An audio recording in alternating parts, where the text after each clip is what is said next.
Instaurer une culture d'intégrité et de transparence, tel est l'objectif de l'Office national de lutte contre la fraude et la corruption, l'OFNAC, qui, à travers des mécanismes efficaces, compte amener des mesures correctives aux actes de corruption. Vous savez que les nouvelles autorités, dès leur accession au pouvoir, ont décidé de faire de la protection des lanceurs d'alerte un point important de leur politique.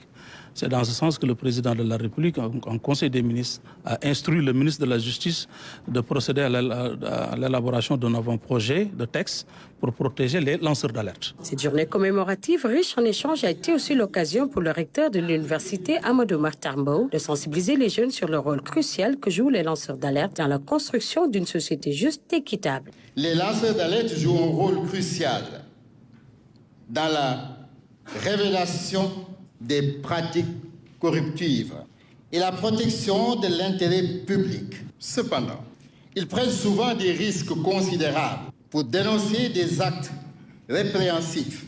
Cette lutte contre la criminalité financière est au cœur du programme de bonne gouvernance du président de la République, M. Bassirou Diomaye Diakhar Faye, qui renseigne sur les défis des États de droit.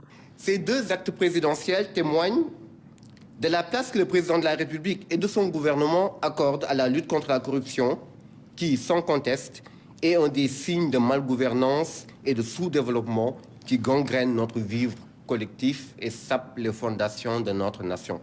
Et c'est dans ce cadre que l'Office national de lutte contre la fraude et la corruption a été renforcé, ce qui permet aux autorités de cette institution de pouvoir prendre des décisions. Toutes les organisations sœurs de l'OFNAC à travers la sous-région sont en train de féliciter le Sénégal pour le bond extrêmement important qui a été fait par l'adoption de nouvelles lois qui donnent à l'OFNAC de plusieurs mécanismes.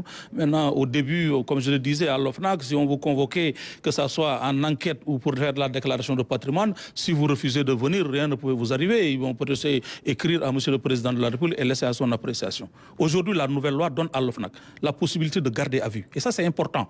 La journée africaine de lutte contre la corruption est alors un prolongement de l'engagement solennel du chef de l'État à combattre la corruption à tous les échelons.